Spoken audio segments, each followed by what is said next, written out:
Welcome everyone to the 209 Journey podcast. I'm your host Luis, and in today's episode, I'm going to be interviewing a business owner that owns a business that I have not spoken about on this podcast yet. And I always get excited when we get new businesses here because it gives us all an opportunity to learn a little bit more about not only their business story, but also what their business entails. And so today I'm interviewing Matthew Norton from the Seon Do Martial Arts, which is actually in Escalon. So really exciting. I don't think I've ever interviewed any business from Escalon. So also another first here in the podcast for season 3. So lots of great things going on this season. But before I introduce my special guest, quick reminders, follow the podcast on social media at the 209 Journey on Facebook, Instagram. Again, on Instagram, trying to get to 1,000 followers. I'm about 650 followers around there right now. So if you can get me to that goal, that would be awesome. I want to get there before the year ends, and get more stories seen, more of the live streams that I'll do on there. Also check us out on YouTube. Facebook and YouTube is where the broader live streams that are more planned out will be on. If you guys saw, I just did a live stream this past week, and that'll just be the first of many that will be actually maybe throughout the 209 is my vision to do live shows and ones that are open to the public as well. I know we couldn't be open, the business was closed, but I hope to actually do some that are open for everyone to attend if you'd like, and be an actual live audience as well. But let's go ahead and introduce my special guest tonight here. Again, he is the owner of the Seon Do Martial Arts studio in Escalon, Matthew Norton. Welcome, Matt. How's it going? Good, man. Thanks for having me. I appreciate it. Yeah, thank you for joining. I'm glad you're at the gym right there. It's really awesome to see everything that you have there in the background. And yeah, I'm excited to learn more about martial arts and what it all entails. Thank you. Excited to be here.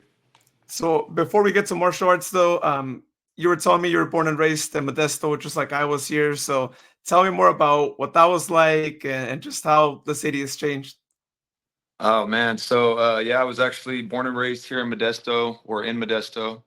I was born at Memorial Hospital. Grew up, I kind of bounced around back and forth between Ceres and Modesto as a kid, and then came back to Modesto as a young adult. And yeah, the city has changed a lot. It's grown a lot. Definitely a lot more traffic on the road than what I remember being a kid and stuff like that. But I think it's growing. I mean, it's really hard to keep cities small. I mean, I think that's just a part of the evolution, and it's kind of necessary over time.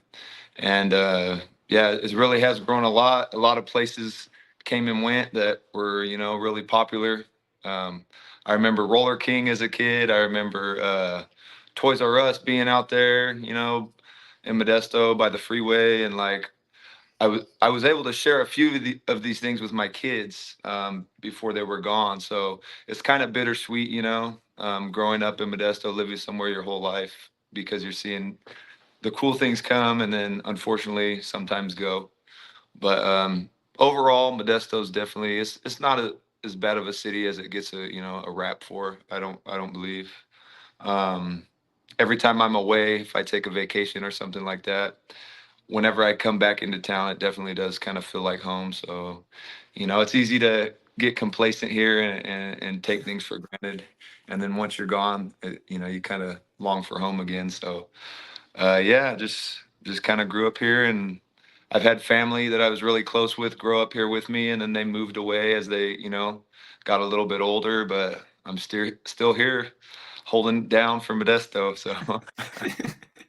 And now Escalon too. So it's funny because you when you're young, you want to, oh, big city life, oh, I want to go and do all these things, and then as you get older, I'm married now, I have kids, and you kind of want to get back to that kind of small town type feeling. So luckily Escalon, where my school is located, it's not, it kind of has that small town vibe still. It's not too big, and it's cool to get out here too. So I'm only like a 10-minute drive down the road. So it's a cool contrast to see between Modesto and then Escalon.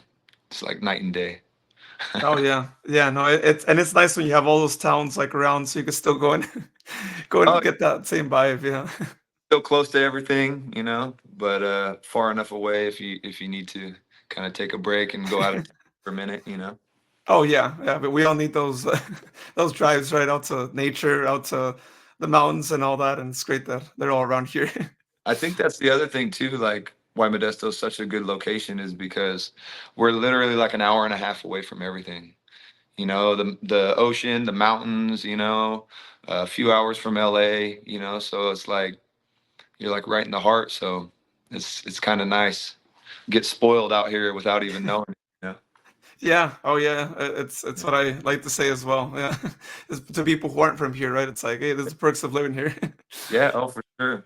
For sure.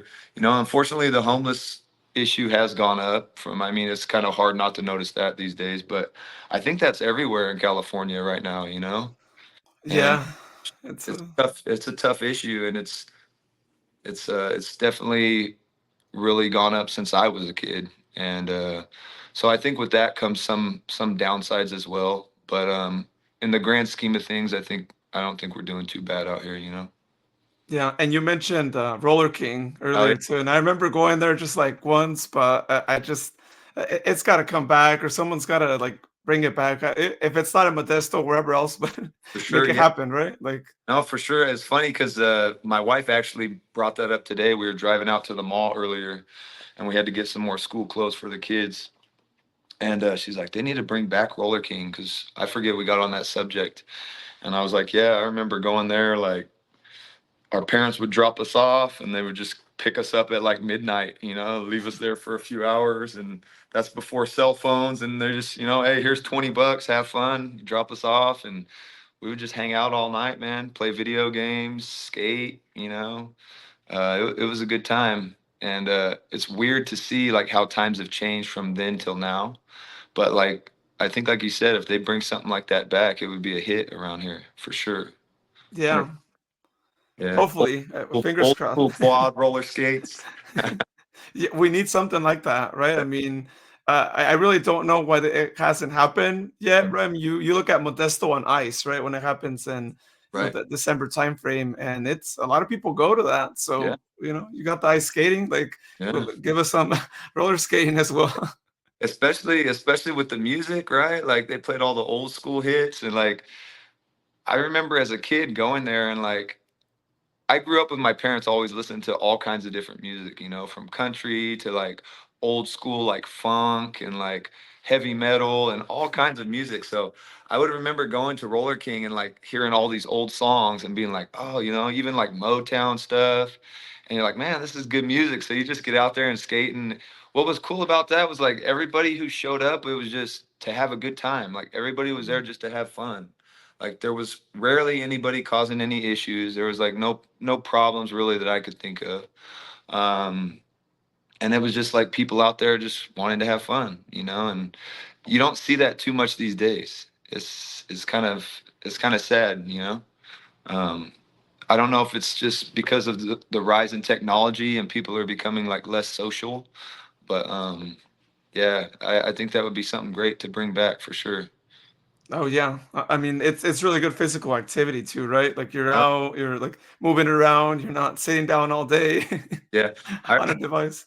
I remember they had at Roller King they had like a speed limit or something like that. Like you couldn't just go skating super fast or because it was kind of dangerous to other people. And so they had like these referees that would like skate around in the rink. And if you were skating too fast, they would like blow their whistle. And they had this little section in the back. I don't know if you remember it, but it was called jail. And it literally looked like a little jail cell. And if you were caught speed skating fast and like they gave you a warning, they would have you sit in that it was like a penalty box for like 10 minutes. And like as a kid, you'd be like, oh, okay, I got to go in to go. And looking back, I'm like, I really don't think they had the authority to really put you in like a little penalty box. But hey, we went along with it. And it was kind of like, hey, your parents ain't here, so you're not listening. Go in the penalty box, 10 minutes, and you'd have to sit there and watch everybody else have fun for a while. Oh yeah, times are different, right? I mean, no one would really feel like, oh, it's anything like too bad, right? But nowadays, yeah, it's Yeah, for yeah, sure. no. Like it takes a village to raise a child, man. Oh yeah, yeah. I'm sure I could. um, well, let's talk about martial arts before we get to talking about the studio and how that got started. Just to tell me, like, where you got your passion for martial arts. So, well, just growing up in the time that I did, I was born in '86. So then growing up, you all had all that Ninja Turtles, you had like the Three Ninjas, you had Surf Ninjas, you had all this martial arts kind of themed movies, and then you had like uh, what was the big one? We have Walker, Texas Ranger. So growing up, I'm just seeing all these martial arts and stuff like that just portrayed on TV and then like on the big screen. So you're like, oh man, that's cool. Like I don't know what little kid or like Power Rangers and things like that too. So I don't know one kid my age that didn't want to be one of those things, like a Ninja Turtle or a Power Ranger or something like that. And I think that's how a lot of martial artists nowadays may have got their inspiration, especially like Bruce Lee movies and all these old kung fu movies growing up. So I was just I just liked it. I thought it was super cool as a little kid. And I always wanted to do that. I was like, that'd be cool to be able to kick like that or, do these cool moves and stuff. So that's what kind of planted the seed, I would say, in my mind. And then, we would run around and we were always just physically active as kids and just rough housing, playing around. But when I was so I'll give you a little backstory. So I was into football a lot growing up, and I ended up getting into skateboarding, and I was big time into skateboarding. Like, and this was like in the golden era, like when skateboarding was getting really popular. So I was like, yeah, that's what I want to do. I want to be a pro skater, and so I skated for about 8 years, and I got really good, and I had a lot of friends who even turned pro, and I used to skate for a shop called Copeland's. It was on McHenry at the time. Now it was a Sports Authority, and then now it's like a AutoZone or something. But I used to be on their flow team or whatever, so I'd get free boards and stuff from them. And so that was my goal. I wanted to be a skateboarder, professional. And I ended up getting a real bad injury. I had multiple concussions skateboarding, and then I got a real bad injury. One day I shattered my elbow, like I completely shattered the whole complex. So what I did was I snapped it backwards, and so it was really gnarly, man, and it was all mangled. So I had to have a full elbow reconstruction, and I still have hardware in there right now. I have like 14 screws and like 4 or 5 plates in my elbow. And it was really it was a setback for me because I was like, gung ho into skateboarding. And I was like, you know what? I'm still going to skate, whatever. I'll just take it easy. I'll be more careful. Well, then, like, I want to say 2 years after that injury, I did almost the same thing to the other arm. And I had to go through that whole rehabilitation process. And then a couple more years go by, and I'm like probably 18 at the time. And I'm like, man, like I'm not really making no money off this. And then I messed up my elbow real bad. So while I was going through the rehabilitation process for when I shattered my elbow, I was kind of depressed as a young teenager, because I was always athletic and always really physical. And I was like, man, I can't even use my arm no more, like while it's going through this process. And there's nothing I could feel like I could really Mhm, do. Well, I ended up getting into just playing video games with my friends and stuff because while I was recovering, that's all I could really do. mhm, And I was like, oh, this is cool. I started getting into fighting games and stuff. And I thought, oh, well, Taekwondo is a lot of kicking. I could at least, maybe I could just use my legs while mhm, my arm heals, and that'll give me something to do and something to occupy my time. And so that's kind of what started my interest in martial arts to actually pursue and go down to a school and check it out. So I didn't know any better. I just opened up the phone book. Oh, first Taekwondo school I saw in there, I just called them and then went down. And I think at this time I was probably about 14 years old. And I was like, okay, cool. I like it. Yeah, I'll sign up. So that's kind of where I started. I started in martial arts. in Taekwondo to be able to use my legs since my arm was really messed up. And then once I basically went down that rabbit hole, I really never looked back after that, you know. And then I was there for a little while training. I didn't know it was a McDojo at the time, right? Because as a kid, you don't know. You don't know like what's a good school and what's not. You just want to do something. So Mm. um, then I ended up talking to a family friend, and he's like, he knew I did martial arts, and he's like, "Hey, come down." He was a boxer in the Navy. It was the Army or the Navy, one or the other. And then he made the transition to kickboxing, and he goes, "Hey, come to my gym. You know, we do kickboxing, we do boxing. I know you do martial arts."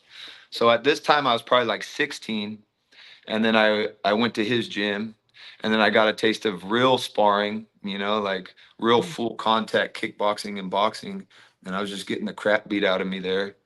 And at that point, you learn or you're like, okay, this isn't for me. Yeah. You know, either you start to learn, okay, this is how I block, this is how I need to move, this is what I need to do, or you're like, okay, to heck with this, this is too crazy. So I ended up, you know, choosing the former and deciding to stick it out and just wanting to learn. And that was kind of the beginning of my martial arts kind of journey. So, and then from there, it was just one thing led to another, and I just never stopped training. Wow. Yeah, Yeah, going to different ones, trying different ones. I mean, I'm glad that there is kickboxing that you could actually use yeah, your legs, and that helped, right, as you were healing to be sure. able to still be active. Yeah, 100%, man. And I basically, you know, after that, I kickboxed. I mean, I did. So it was good because I was exposed to like full contact martial arts, combat sports from pretty early. And so right away, I knew after that if I went to another school and they weren't really full contact, or it was like kind of not really what I feel like martial arts should be, like as far as practicality, then I knew like, hey, this is how somebody's really gonna punch me and kick me and try to you know get one over on me. So um, I'm thankful for that because once I open my school, I'm able to implement more practical ways to actually fight, right, to be effective. So, yeah, I went on my own little martial arts journey for a long time, and I just, I must have probably tried every school in Modesto because I was kind of on a mission just to see what was out there, what there was to offer, and what I felt was good and what I felt was bad. And so that's kind of, yeah, that was like my start, and then I had a lot of training, a lot of different places, but I settled on a few really good teachers over the years who are still my teachers to this day. And yeah, I just never stopped training, man. Never looked back. Oh yeah, no, and you, like you said, there's different options. Looking at the yellow books, and so it's great that at least back then, right, you had more, Yeah, you didn't have more yeah. limitations too. Yeah, And so and that was before, you know, before you could just go on YouTube or whatever and look at martial arts. Like, if you wanted to learn that martial art, you had to walk into the school, like, um, and see what it was all about. You had to, you know, and it was it was kind of fun. It was a fun time, you know. It was like a little adventure when you're a young kid, and like you're like, oh man, this is so cool. At least for me, it was. I never got tired of it, you know, and it just even to this day, I still have a passion for it. Like my students will tell you, like I'll be here, I'll talk about martial arts all night. I'll talk your ear off. Well, I could go on for hours about it, but it's just something that I felt so strongly about, and I just I made it a point one day to like just kind of okay, this is what I want to do for my future. Since the skateboarding thing was kind of out the window, mm, I felt like that really wasn't going to happen anymore. And so I was like, well, let's go full force into this, and you know, because this is something I like just as much, if not more. Because I feel like you have to find what you're passionate about. You know, you mm, have to find what interests you, what you're passionate about, in order to really be happy. You know, and I knew this made me happy, and I knew that it's something that I wanted to do, and I wanted to hopefully make a living doing. But I knew that I needed to start at step one, which was walk in the door and train every day and I knew it was going to take years and years and years, but I was committed and I was dedicated. And like I said, I never looked back, just kept on going, man.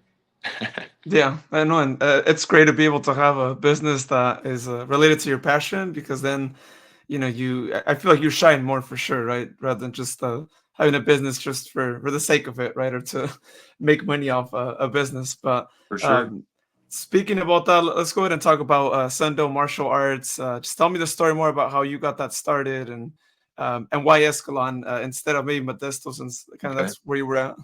Yeah, yeah, for sure. So, man, so wanting to open a school was, like I said, something I knew I wanted to do from since almost day one of when I started.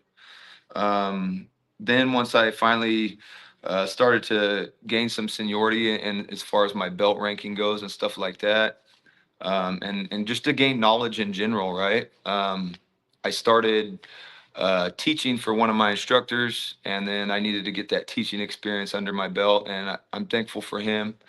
His name's Sabanim Tim Gutierrez, and I just shadowed him for many years, and he's really a good teacher, really good instructor, and I was fortunate for that. So I was I was just kind of helping teach his classes. Sometimes I would teach all the classes for him when he couldn't make it, because he, had a full-time job as well. So he kind of let me get my teaching in there, and I knew I wanted to do it, man, and I knew I was unhappy with my job that I was working at for the past 15 years, and I was just waiting for the right time, and it just, nothing presented itself to me, and I had checked out a couple places, and it didn't feel like it was going to work. I was like, when it's right, it'll happen. And then my wife was really supportive too, so we just kind of stuck it out. um, and I just kept training, and I was like, well, if it takes 5 more years, 10 more years, I'll have that much more experience before I open the school. So I just kept training, kept teaching. And then my sister-in-law, she actually had a business out here in Escalon, and she was a few doors down from where my school sits right now. And she had been in business for a few years, and then she called me one day, and she's like, hey, there's a space down the way from us here in Escalon. She's like, the guy's super cool, and if you want to come down and check it out, we know you wanted to open the school, so maybe it'd be something you're interested in. So I was like, yeah, for sure. I'm not going to pass that opportunity up. Mm, So yeah, I just came down here, met with the guy. He was super cool at the time. His name's Jim. I met with Jim. He showed me the space, and he was kind of like an old school guy, where it's like, hey, you're, uh, your word and a handshake, and that's a deal. You know what I mean? He was kind of mm, like that. And so he's like, you know what? I really like your sister-in-law. He's like, I know if she vouches for you, you're good people, this and that. So if you want to take the space, it's yours. Just let me know what you want to do. And I was like, man, all right, well, let me sleep on it, and then let me talk to my wife, and then we'll see what happens. And so, yeah, I was like, man, it was kind of like the stars aligned, and it was like staring me right in the face. So I was like, yeah, let's go for it. So that's how we kind of opened up. And it was scary though, because it was right after that whole COVID stuff blew over. mm, And so we were like, oh man, like what if we open, and I take it, cut into my retirement or my savings to open the school, and then like what happens if we get shut down again, or some other kind of pandemic happens, and then we lose everything. mm, So that was a scary thing, but I was like, you know what, we just need to pull the trigger on it and just see what happens, like have faith, and just go for it, because the water doesn't get any warmer if you jump late. mm, So sometimes you just got to go, man. And that's kind of how we opened up here in Escalon. And I was kind of nervous too, because the population out here isn't really big like Modesto. I think there's somewhere around 7,000 people out here.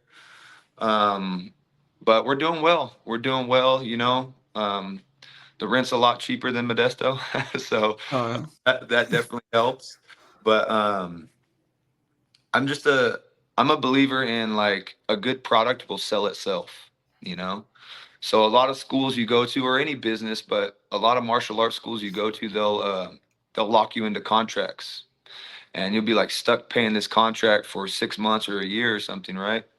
And it happened to me when I was a kid and I was growing up. So I never liked the contract thing, because I'm like, man, Mm, You know, I'm a 16-year-old kid paying my own tuition because I'm working a part-time job. And then what happens if I lose my job and then I can't pay, you know? So we don't do contracts. I just believe that, hey, a good product will sell itself. And so I just try to teach the best class I possibly can every time I step on the mat.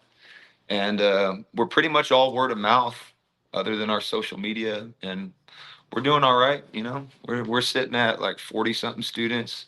So it's not like a super crazy amount, but you know, it's just a process, man. And it's just it's very fulfilling and it's very rewarding experience. And you know, we're trying to impact these kids and adults in a positive way and give them a positive outlet. So as long as we're able to do that, we'll be here in Escalon, you know.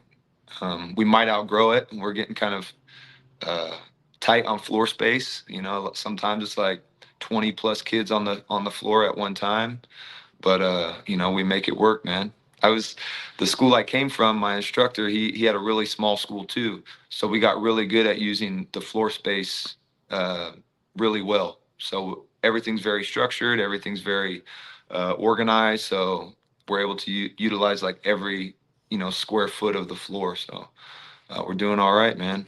And yeah, that's kind of the start of Seon Do Martial Arts. We've been here about 2 years now, and yeah, pretty happy about it.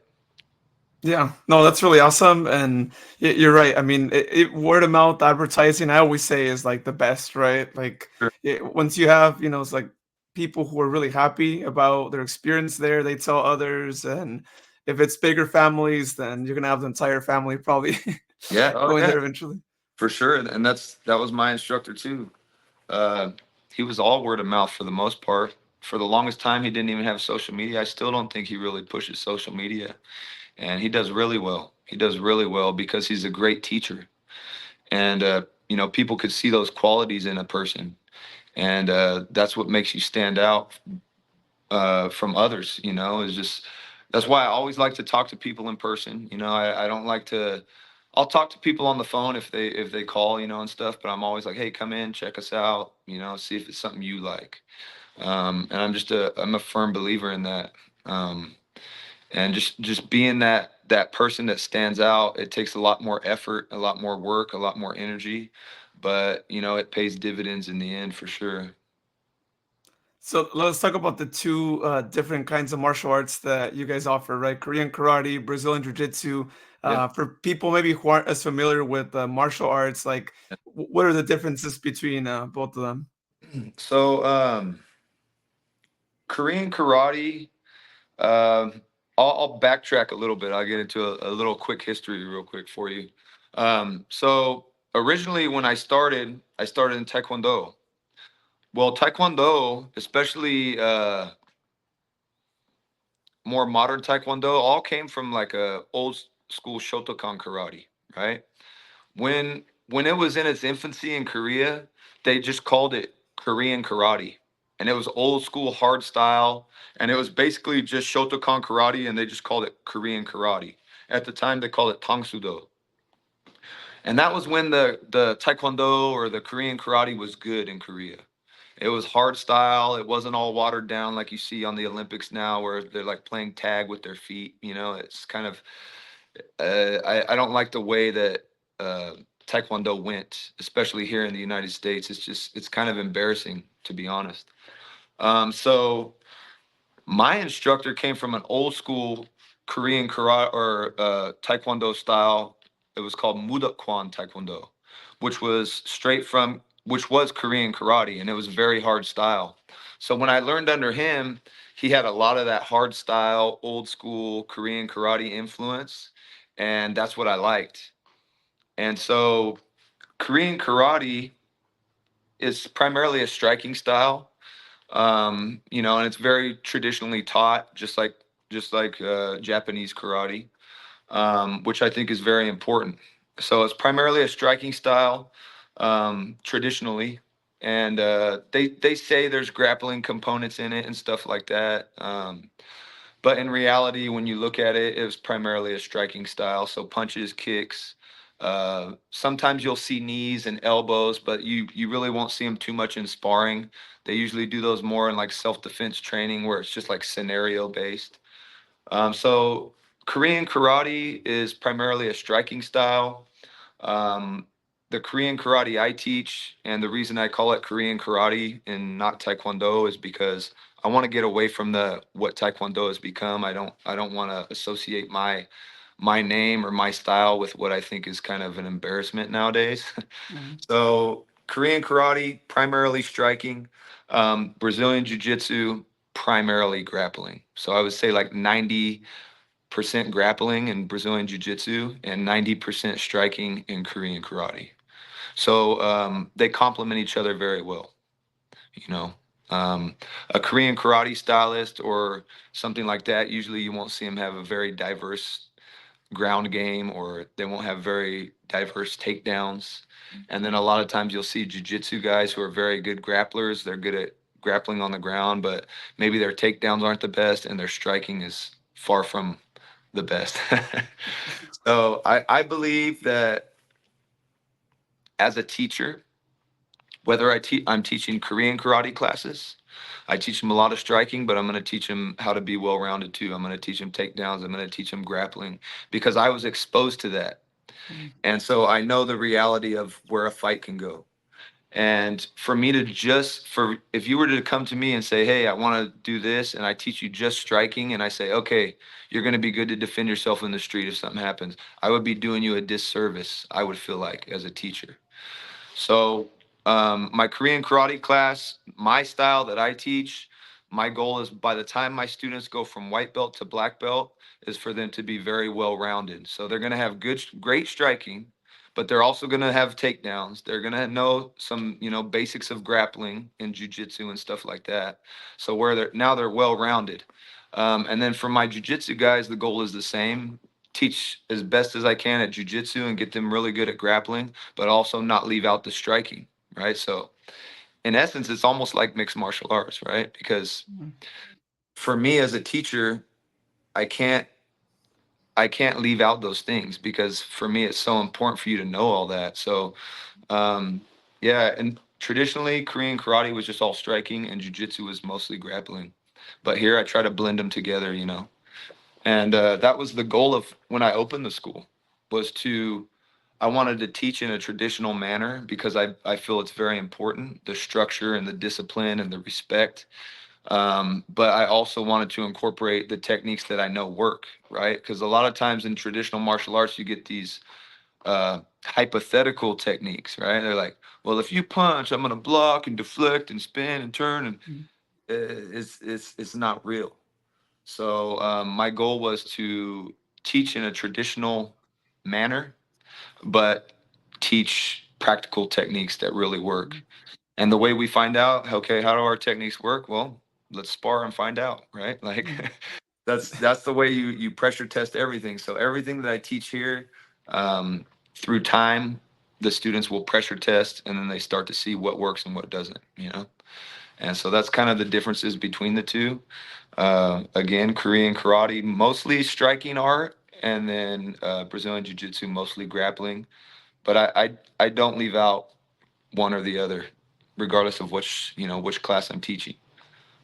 So that's kind of the main differences, though, between the Korean karate and the jiu-jitsu.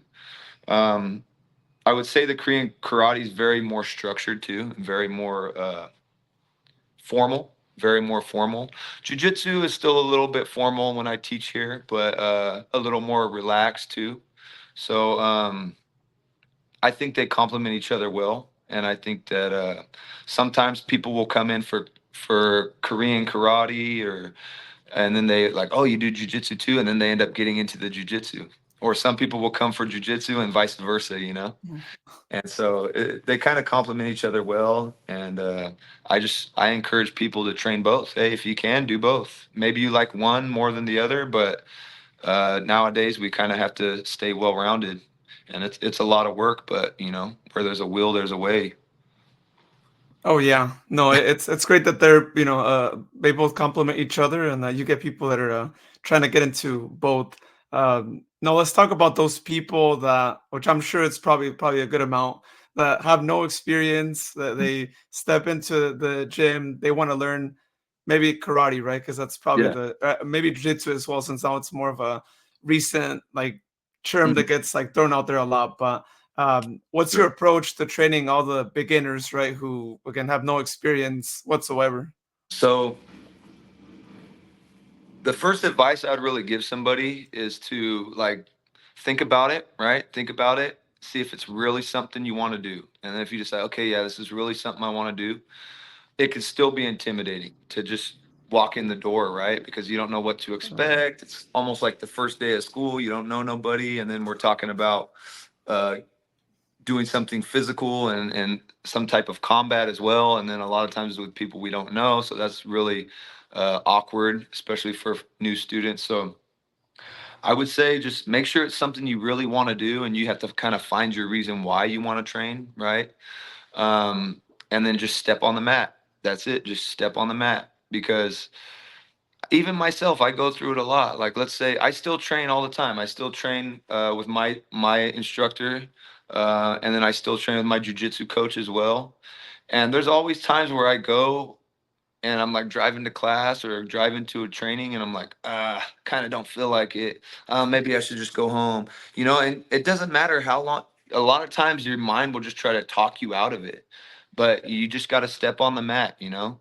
Step on the mat. Understand that it's going to be a process, and Rome wasn't built in a day, so don't expect to like be some awesome, student right off the bat. It takes time and there's going to be a lot of mistakes and there's going to be a lot of hard work, a lot of sweat, but that's why we're all here is to learn and get better. So that would be my advice. Just decide it's really something you want to do and be disciplined and just show up. Just show up, like that's it. If you're showing up and you have a good teacher, you're going to get better. Like, Mhm. but you have to show up, you know? Yeah. I'm not going to come to your house and knock on your door if you're not class. Sometimes I feel like it and be like, hey, where you at? But um, sometimes maybe that's what people need. But at the end of the day, everything begins and ends with you, right? It's a personal thing. Like it's personal development. Yes, you get good. Yes, you learn how to defend yourself. Yes, you learn these cool things, but it's all a personal thing. It's something in here that you have to have this personal conversation all the time with yourself. And it's like, okay, why am I doing this? Why do I want to still continue? What are the benefits I'm getting from this?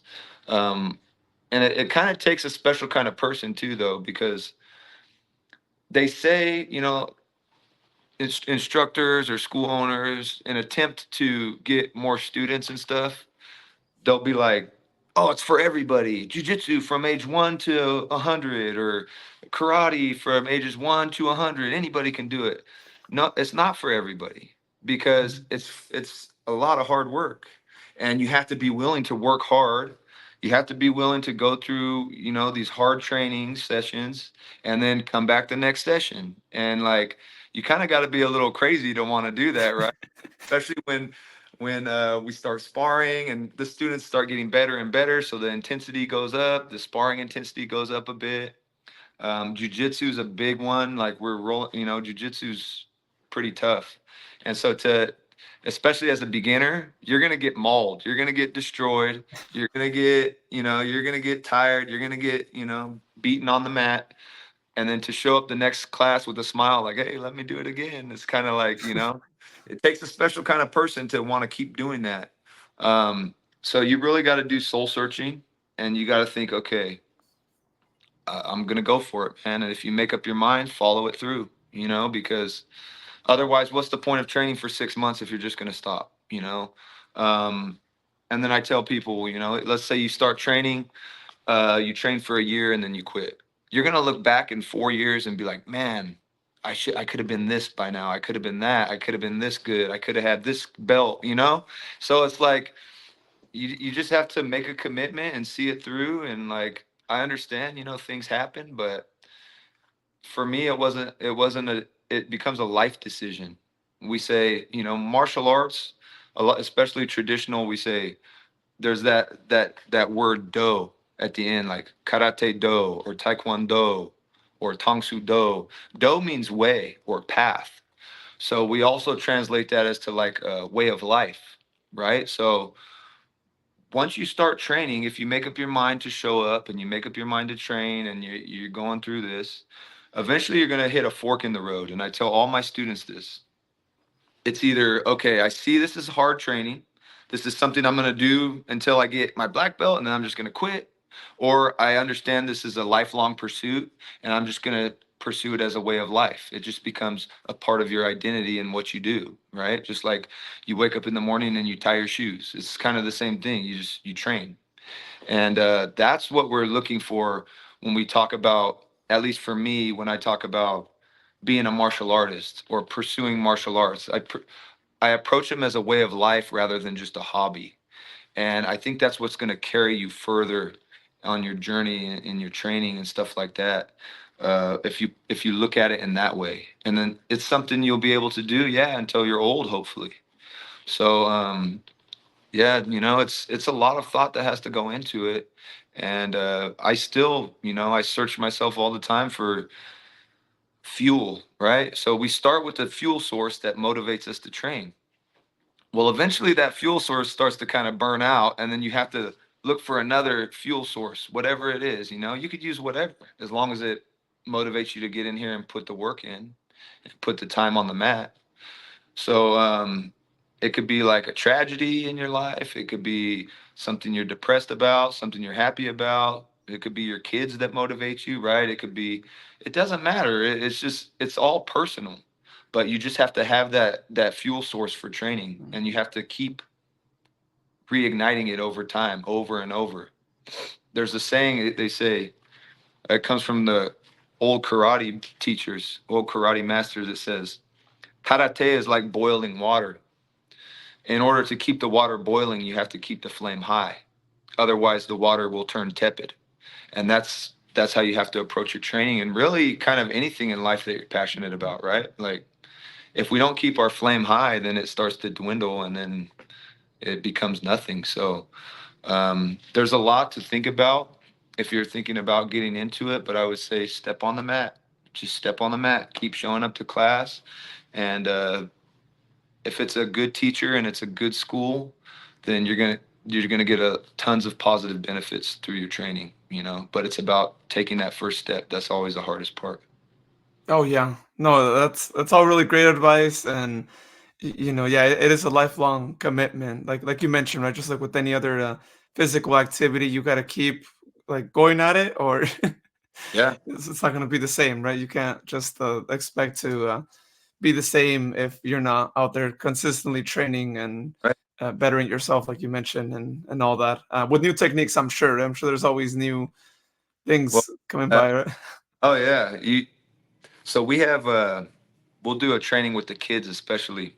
We'll do like a Mother's Day thing where their parents could come in and train with them for like a Mother's Day class, and then we'll do a Father's Day class, right? And the parents watch their kids train all the time, right? And then when the parents come and they get on the mat with the kids and they just start going through some of the basic movements, they realize like just how hard just the basic coordination is of just the warm-up drills, right?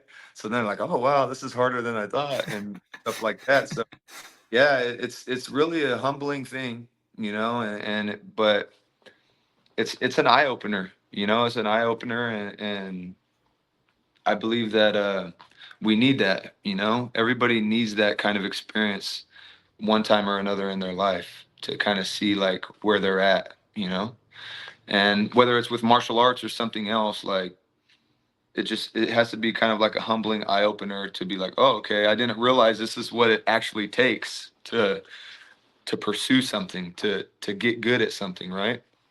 So I think that's important.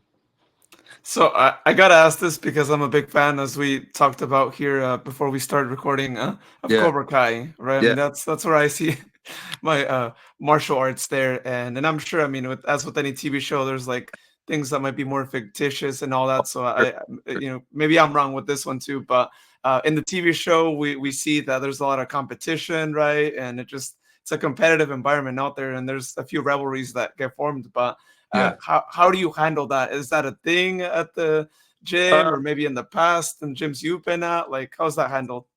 I've never had to. since I've been in my school here, I haven't dealt with anything like that. Um, I know some of my teachers have, especially back in the day. And it all depends on your location too, right? Like if I'm right across the street from a rival school or something, right? But I've had teachers who have had like falling outs with certain people, and then gyms coming to their gym and like kind of having confrontations and stuff. Um, th- I've had teachers who have dealt with that. I haven't had to deal with that personally, thankfully. Um, but you know, I get the occasional person who comes in here and, you know, they just inquire about classes, and then I'm like, okay, yeah, cool. You know, come try a class. And then they go on and on about themselves, right? About like, oh, well, I'm this and I'm that and I'm this degree and I'm that degree. Is like, okay, well, come on the mat, and then, you know, we'll kind of see where you stand as far as your skill level, you know, like the mats don't lie, you know, like that's what I tell my students too. Hey, the mats don't lie. You could say you're a third degree this or first, it doesn't matter. Like I probably have a white belt who could beat you, you know, like so I do get those types of things. And then we used to get a guy that would come in to one of the old schools where I used to train. And he was like this guy, and he had like a big, like, he had like a big belly, and he would like walk around, like, and he would like watch the class, and he would like just sit there. And he was kind of a strange character. And he would say he was like some crazy rank in like kung fu or something like that. And we're like, oh, okay, cool, dude. You know, you want to try it? Oh, no, I'm just gonna watch. But you know, in this situation, I would do this, and that. You know, and they would critique from the audience. They're like, well, do you want to train or not? You know, like if you know. So, and then there was another scenario where one of my instructors had a gym that was right close to a bar, so you'd get a lot of the guys who'd been drinking come in there and like challenge him and stuff like that. So a way he would kind of diffuse the situation was like, yeah, we could fight, but I only fight for money. So if you want to put $100 or, you know, bet money on it, and then that would they'd be like, they wouldn't want to, you know, pay no money. So then they would just kind of leave. But thankfully I haven't had to deal with any kind of rivalries like that yet. I hope I don't have to, but there are some stories that I know of from some of my teachers that they've had to deal with similar things like that, though, for sure, 100%. Yeah. So keeping it on kind of the show theme Yeah. as all that too. I know that with the show, with I mean Karate Kid, right? Going back to the movie itself, like there were tournaments and all that. Is Yeah. that something that you guys do? Is that something that you're aspiring to do, So, or that you've done yourself? I did a lot of competing. So I competed a whole lot from the time I'm 38. I'll be 38 tomorrow. But I competed from a whole lot from the time I was like 20 until I was like 26 or something, and just straight. I mean, nonstop competing. Um, I competed in majority of Taekwondo tournaments at the time because my instructor I was training with, that's what he was doing a lot of, competing in these tournaments. And so I would go and compete. And in those tournaments, it's a lot of kicking, a lot of kicking. So I wanted to get really good at kicking. So I was okay with that, right? Cool. I want to know how to kick really good. I know my instructor can teach me that because he's really good at it. And so let's go to these tournaments now so I could represent him, right? I was proud to represent him. That's kind of what drove me to compete. I wanted to see what I was made of, right? Because sometimes you don't really know what you're made of until you can compete, right? And a big component of that is just dealing with the nerves. Like you could do a great job here in class every single time, but then you know the tournament comes and you get too nervous and you're like, okay, nah, to heck with that. I'm not going to compete. So a lot of competing is just dealing with your nerves and going through with it anyways. So I competed for like, yeah, 6+ straight years, and I went undefeated for a long time, man. About 5 years, I didn't lose. And then I lost to a guy out of Southern California. It was a state championship. It was a national qualifier. I lost to him, and that was my first real loss that I remember, and that was a tough one.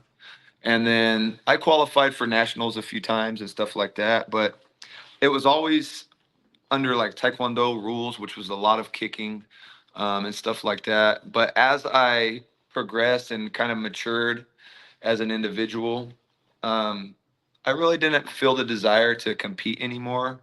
And it may be because, at the time I wanted to compete for my instructor because he was kind of like a father figure to me. So, you want to make your dad proud. I want to represent the school and make him proud and like show him like who we are and how good we are. So again, like there's that fuel source that we talked about, right? Like that was my fuel source for competing a lot. And like, I learned a lot, and you learn a lot through competition, through winning, but you learn more through losing.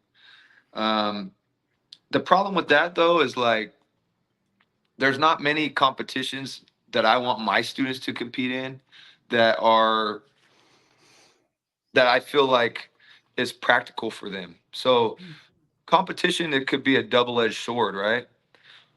Um, you get people to a point where they get good enough and confident enough where they want to go compete. Because all I did was compete in sparring. I never competed in like forums or anything like that. I always just wanted to fight. And so you get people who are building their skill, building their confidence, and you take them to tournaments, and maybe they win and they win and they win. So now they're building that confidence, right? And they go year after year after year and they don't lose, and they're like, okay, I'm getting good. Well, then they come to class and then they're with people who may not be competitors. Now they don't want to train with them because they think they're better than them, right? So then there becomes this ego component involved. And you see it a lot in look at MMA, right? So I like MMA and I like boxing and I like these combat sports, and there's some of the best athletes in the world. But look at how they act. Like look at how they carry themselves. Look at the things they're getting involved in, the antics. So I'm not a fan of that at all. So and then the way I teach my students too isn't really like how when I was competing like Taekwondo. I teach them more, like I said, Korean karate, and they're punching to the face here, they're kicking to the body, they're kicking to the legs, right? So it's more almost like a kickboxing infused into Korean karate. So once they get to a point and they get good enough, because my students are only I've been open 2 years, so the longest any of my students have been training is 2 years, and they're only at orange belt, which is only the third belt, right? And there's 10 belts before black, so at least in this system. So once they get to the point and they want to start competing, then I probably just take them to kickboxing tournaments because that's kind of more of how we spar here. And so I haven't seen too many of those around. I have my eye on a few, but again, it's not something I require my students to do. If they want to, I'll encourage them. And I'll tell them, hey, okay, cool. Yeah, I think you're ready. Or, hey, you're not ready. Like, you need to train more. You need to train. I'm not going to take you just so you get beat up. Uh, so, tournaments, we haven't really competed too much in any tournaments yet. It's definitely something in the future that, without a doubt, I would like to do with them. And then we've discussed, me and another teacher of mine, we've discussed even doing in-house tournaments at my school and at his school, just to warm them up to the feeling of competition. Because again, it's a lot of how you deal with nerves. Because anytime before a big tournament, you could just say, nah, I'm not gonna do it. I'm just gonna sleep in. It's too stressful. I don't want to go deal with all that, and you could just stay home, right? But to follow through on these commitments in your mind and to stay mentally strong, that's the hard part. Fighting is whatever, you do it all the time in class, but it's the pressure and the nerves and stuff. So yeah, definitely something we'll look into in the future, but I feel like my style is kind of unique and our sparring emulates a little more kickboxing when we spar. So probably get them into like kickboxing tournaments and stuff like that going down the road. And then once students get to black belt and they get proficient and like pretty well rounded, if they want to go, hey, I want to box, I want to do a boxing. Okay, well, let's come in and then we'll start doing some boxing on the side. So like they should be pretty well rounded, and whichever way they want to go by the time they get to black belt, let's do it. You want to compete in MMA? Okay, I got guys I know, we'll go train with them. We could train here, stuff like that. So um, I like to keep my competition options open, and then we will just tailor our style according to the rules that we're going to compete under. So I like to teach them everything. I don't like to teach them, okay, we only do this punch because that's all that's allowed in the tournaments that we compete in. Or, hey, we don't do takedowns because they don't allow them in the tournaments. Like, no, I would rather teach them all this stuff and then just say, hey, when we go to compete, just don't take them down. You know, they do it if they need to, and hopefully they get pretty good at it. So again, just being well rounded and stuff like that. Eventually, I would like it to just kind of emulate basically MMA with a traditional uniform on.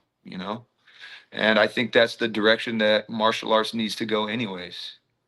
Um, you get a lot of traditional guys that are too hard headed and they don't want to admit that they don't know as much as they lead people to believe. Or another one of my coaches, he was like, I had buddies back in the day when jiu-jitsu was first getting started, and he was like, hey man, you need to get in on this grappling because it's the future. And they were like, no, I don't need that. I'm a 5th degree, 6th degree. I've been doing it. And he was like, all right, dude. And so they didn't, and then they go out of business, right? Because you have to evolve with the times. Mm. I consider my school a traditional school, but I consider it like a modern traditional school. I'm not afraid to evolve our techniques. I'm not afraid to teach them traditional way and then teach them uh, the super practical way also, right? So, yeah, so we're kind of in a weird spot, almost like a Ronin, right? Like a masterless samurai that's like, so like we stay flexible here, and I think our striking style is different, and it stands out, but I like to keep them well rounded. So the tournaments going forward, it's open to whatever. Just kind of we'll see how they do and where we go, like from there. Whether it's traditional tournaments, kickboxing tournaments, whatever, should be able to hopefully do it all once we get to a certain point. Oh yeah, no, and it's got to be well rounded because, like you said, some might choose to go boxing or another type of combat sport, and it's just a way for you to figure out like what am I best at, right, or what do I prefer, and so it's great to have them be exposed to all these different ways of fighting, right? So you're not just Sure. in No. one route and then you give it all up because you're like, oh, I'm not a good kicker, or whatever, right? Well, and that was the thing too. Like I studied in Taekwondo schools where all they did was kick. They hardly punched at all. And and as soon as somebody gets punched in the face, their plan goes out the window. So it it's very you have to kind of chart the waters with caution when you start to learn and when you become, especially when you become a teacher. Like, and I would say to other teachers too, like, don't fake that you know things you don't know, right? Teach what you know and be honest about what you know and what you don't know. If a student has a question and you don't know the answer, then say, hey, that's a good question. You know, I don't really know. Let me research that, and then we could touch back on it. Like, so you get a lot of teachers that they don't want to admit that they don't know everything. But how can you know everything? There's too much to know, right? So like, yeah, it's you got to chart those waters very carefully when you're studying under people and when you're teaching, right? Like it's very common that when you start, let's say for a teacher, for instance, they start and right away when you start teaching, you know how much you realize how much you know and you realize how much you don't know right away. There's no there's no like, oh, I know everything. Hopefully not if you're real, and you're legit. But the unfortunate part is you get these teachers that, yeah, they'll embellish and they'll do all these hypotheticals that they've never even pulled off before in reality, and they're like, teach it because it's tradition. This is tradition, and it's like, well, then to heck with tradition. Like, replace it with something that works, or something that works better. So, yeah, those uncharted waters, man, it gets kind of sketchy sometimes. But dangerous Well, place. yeah. Yeah, no, I mean that's 100% right. I think any teacher, wherever you're teaching out there, you gotta always learn something, and yeah, if you're not saying you're learning, then Yeah. that's Well, that's not teaching. a big problem is people who come in who have no knowledge of it, right? They believe anything their teacher will tell them because, oh, you got a black belt, I'm gonna believe this guy, he's a black belt, uh, you know, a belt color should signify your knowledge and your skill, but it doesn't always. And so you could teachers can take advantage of students very easily.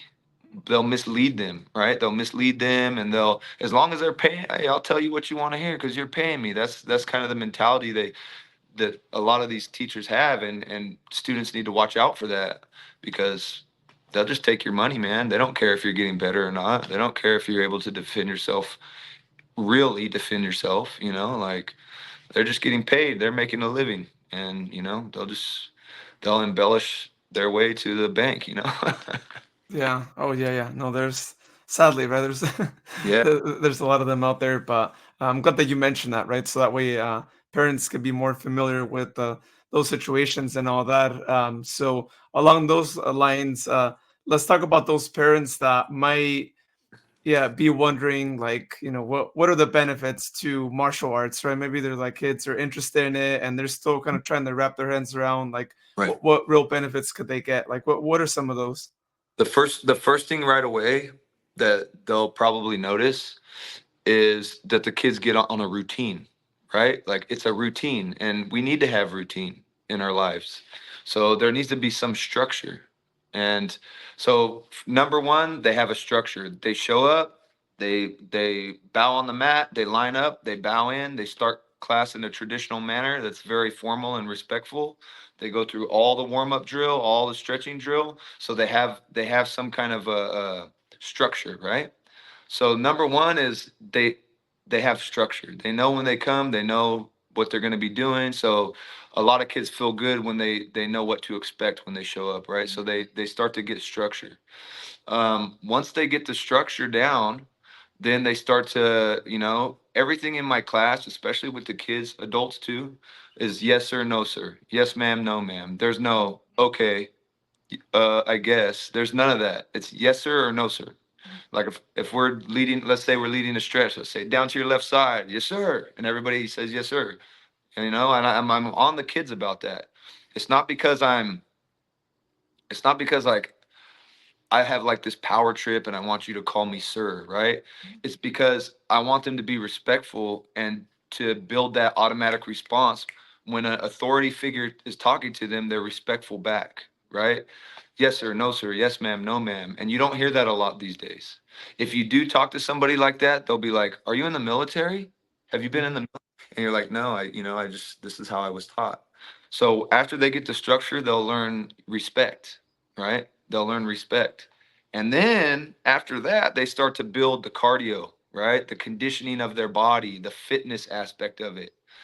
Um, I had kids, I have a small floor in here. You can't even really tell, but it's not very big. It goes this way a little bit, but the floor space isn't big.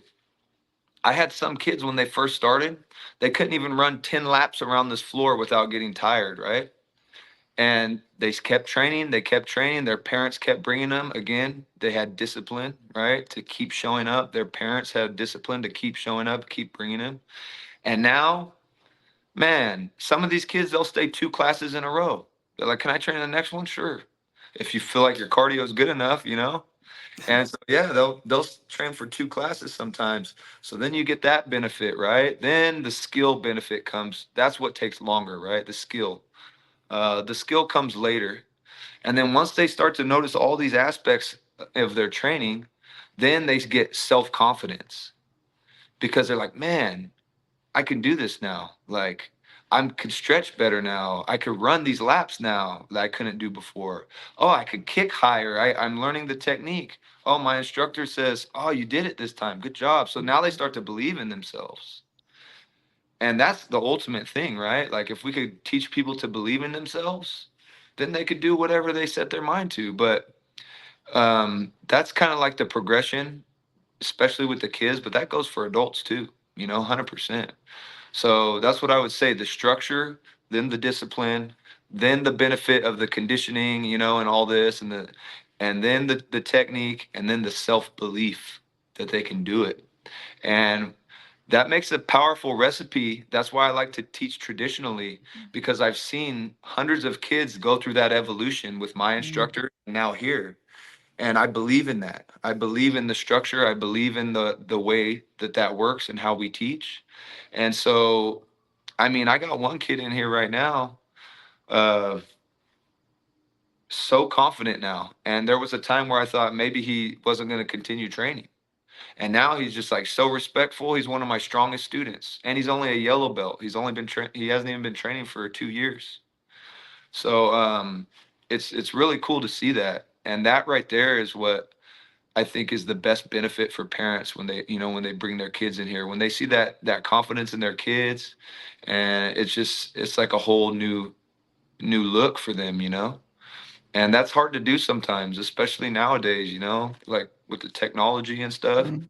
My kids do it too. I get my kids in here, they're training too.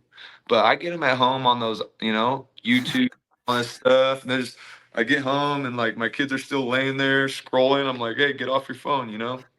So we're like, the day and age we live in, it's just a constant fight, to constant uphill battle to keep our kids like doing more positive things than negative. So that's what I would say, man. The benefit for sure, 100%.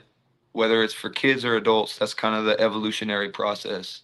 And then hopefully they get to a point, like we said before earlier, they pursue it as a way of life. Right now, they pursue it as a way of life. Now they're making smarter choices, right? Like, oh, I know had that In-N-Out burger, and I know it's not the best food for me, but now I'm conscious of what I'm putting in my body, right? Before you just eat whatever, don't. Now I'm conscious of what I'm putting. Now I'm conscious that, okay, I missed that workout. I need to make up for it. And so now you're living a lifestyle, and it's not always going to be perfect, but you build up these traits and these characteristics about yourself, and then you could share it with others. Like if you want to teach your kids later, you could teach them what you learned, because once you learn it, you have it. Nobody could take it away from you. You take it with you everywhere you go. Once I take this black belt off, that don't mean I'm not a black belt. Like I've had black belts and uniforms stolen out of my car. That didn't take away my skill. It didn't take away my knowledge and the way I view my life. So that's definitely, man. I know that's a long answer, but it's it's kind of hard to make it a short answer, Oh yeah, because yeah. there's No, been so many. And if your kids play sports, this will make them better in their sport, and their sport will make them better at this. So they go hand in hand as well. So yeah, there's really no negatives. You get the bumps and bruises and little strains and sprains, but that's with anything physical. You know. oh yeah. Yeah. They're getting them with the sports already for sure. Yeah. Sometimes a lot more with the sports, depending on the sport, right? Yeah. Definitely. But yeah, no, all great benefits too. I mean, it's beyond the fitness, right? For people who always might think, oh, it's fitness is the main thing. Like, no, like you're saying, there's more that goes with it, and there's things that you don't get taught in school, right? These elements are missing out of the Mhm. traditional like school. So it's great to have it, right? Especially Yeah. through your school there. Yeah. Um, I got two more things to ask for you. First of all, I want to know like what is like your vision for the future? Like if in the next 10 years, like what do you see yourself doing, and what would you like to do for the school? First thing I would say is definitely just continue to lead my existing students right down the right path to pursue the martial arts in a proper way, which I believe to be a proper way. Um, and then obviously, growing the school is always a goal, right? Um, Not to a point where I have so many students that now my quality of instruction is suffering, right? I like to be the head instructor. I don't mind having assistants, but I like to be the lead instructor. Again, not because of it. It's like, oh, I know more than you. I'm this rank, or it's nothing like that. But I like to assure that my students have quality instruction, so I like to be there for all of them. You get these you get these schools, sometimes they're so huge, they're literally teaching classes with a microphone because they can't hear them way in the back, right? Like, so I don't want my classes to get that huge to where my instruction is now the quality is going down because I can't have enough one-on-one with them. But to grow the school, right? To continue to lead my students, lead from the front. I believe in leading by example. Leading from the front, growing the school, growing our student base. Um, Down the road, I would like to incorporate some kind of just cardio boxing class, kickboxing type of class, where people, maybe they're pressed for time, especially working parents. Sometimes people just need to come in and get a good workout, right? Like hit the bag, relieve some stress, get a good workout, and go home, right? I understand that, again, martial arts, pursuing martial arts as a path, as a way of life, might not be for everybody because it takes a lot of commitment, but people can still commit to showing up, putting in a good sweat for, an hour, hitting the bag, relieving some stress, getting healthy, and going home. So something like that is something I think about doing in the future.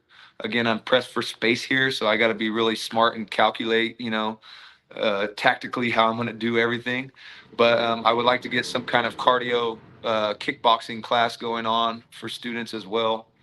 And yeah, just to continue to grow the school, strengthen our community by strengthening the students, because our students are members of this community. They go out into the community, and like, if they're changing in a positive way, people are going to see that, right? People are going to see, hey, you got more confidence about yourself. What do you do? Oh, I train martial arts. Oh, I do this, So that would be the main goals, and just to hopefully continue to do this for a living. Like I said before, I worked a job for 15 years before this, and it was not fulfilling. And they definitely were a corporate machine that takes advantage of people and doesn't really care about people. And I worked, almost half my life and never was fulfilling.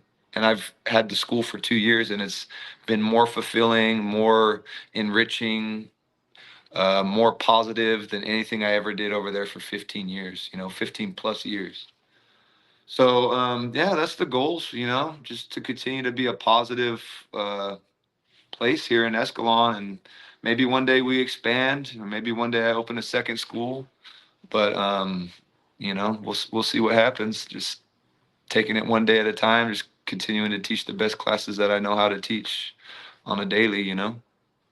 Yeah, no, those are great goals, and I'm glad that and you're able to do your passion now, and you went through those years, but thankfully now you're able to go through this, and I really hope that keeps growing, so that way you can continue to do what you love to do, right, and all that.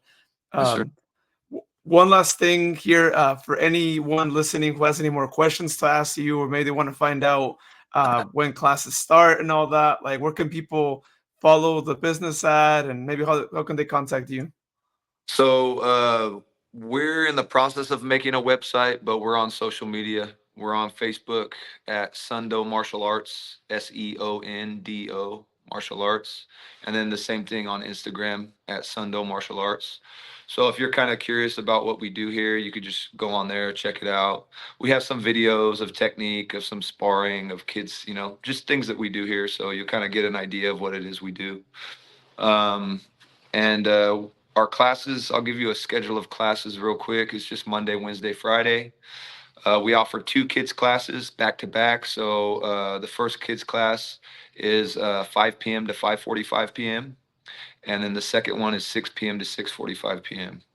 And then we have a teen slash adults class following, and that's at 7 p.m. to 7:45 p.m. or 7 p.m. to 8:10, somewhere around there. I have a tendency to go over.